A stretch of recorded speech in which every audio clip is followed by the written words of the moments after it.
देखिए, कई सारे ऐसे संस्थान हैं जो अपने बिना स्वार्थ के इस प्रति कार्य भी कर रहे हैं और स्वच्छता के प्रति जागरूकता भी फैला रहे हैं, लेकिन फिर भी कहीं ना कहीं लोगों में जागरूकता का अभाव है।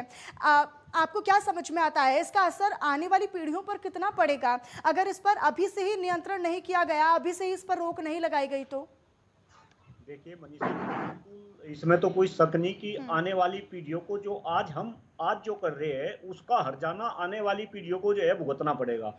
अगर अभी मेरे से जो पूर्व वक्ता है वो एयर क्वालिटी की बात कर रहे थे जी, आज आप देखो हिंदुस्तान के अंदर एक्यूआई जो हमेशा 50 से नीचे रहना चाहिए था वो हमेशा जो है 400 के पार मिलता है। और मतलब पूरे हिंदुस्तान में जो है प्रदूषण को लेकर जो है हाहाकार है। आप पूरे वर्ल्ड की जो सबसे प्रदूषित राजधानी है उसकी बात करो तो उसमें दिल्ली का नंबर है। अगर आप टॉप 10 शहरों की बात करो तो टॉप 10 में से 7 शहर जो है हिंदुस्तान के हैं। तो कहीं ना कहीं हमें सोचना पड़ेगा। रही बात अभी एनजीओ की, यहाँ पे बात हुई, सरकार है, सरकार को भी देखना पड़ेगा कि कौन सी ऐसी संस्थाएं हैं जो हकीकत में पर्यावरण को लेकर चिंतित है और पर्यावरण के ऊपर काम कर रही, उनको चिन्हित करके उनको प्रोत्साहन कुछ देना पड़ेगा।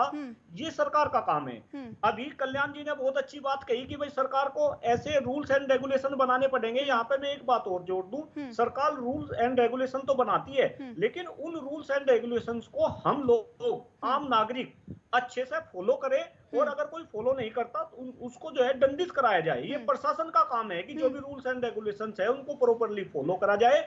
और हमें एक बात हम सभी को समझनी पड़ेगी, अगर इंसान को इस पृथ्वी पर जीवित रहना है तो कहीं ना कहीं जल, जंगल और जमीन को हमें ही बचा कर रखना पड़ेगा। कोई ऊपर के गिरे से कोई बचाने के लिए नहीं आएगा। ये हर इंडिविजुअल की रिस्पॉन्सिबिलिटी है, ये हम सभी को समझना पड़ेगा। मनीषा जी जी ठीक, कुलदीप जी, बहुत महत्वपूर्ण और बेहद अहम आप चीजें बता रहे हैं क्योंकि प्रकृति की रक्षा बेहद जरूरी है और हर किसी को इस बारे में सजग रहना पड़ेगा, अवेयर रहना पड़ेगा। आप सभी का हमारे साथ इस चर्चा में जुड़ने के लिए बहुत शुक्रिया। कल्याण जी, आपका भी बहुत शुक्रिया इस तमाम बातचीत के लिए। और इसके अलावा वरिष्ठ पत्रकार हमारे साथ जुड़े महेंद्र सिंह यादव जी, आपका भी बहुत शुक्रिया। और कुलदीप जी, आपका भी बहुत धन्यवाद हमारे साथ चर्चा में शामिल होने के लिए। तो प्रकृति की रक्षा बेहद जरूरी है और ये सबसे अहम और मुख्य बिंदु है। कहीं ना कहीं लोगों को अपने स्तर पर जागरूक होना होगा। जिस तरीके से हमने चर्चाएं की और उस पर जो एक्सपीरियंस थे उन्होंने कहा कि कहीं ना कहीं उस पर रूल्स एंड रेगुलेशंस बनाने की बेहद जरूरत है। और चलिए फिलहाल इसी के साथ मेरे साथ इस चर्चा में इतना ही। देश और दुनिया की तमाम और खबरों और जानकारी के लिए आप बने रहिएगा नेटवर्क 10 के साथ। जय हिंद।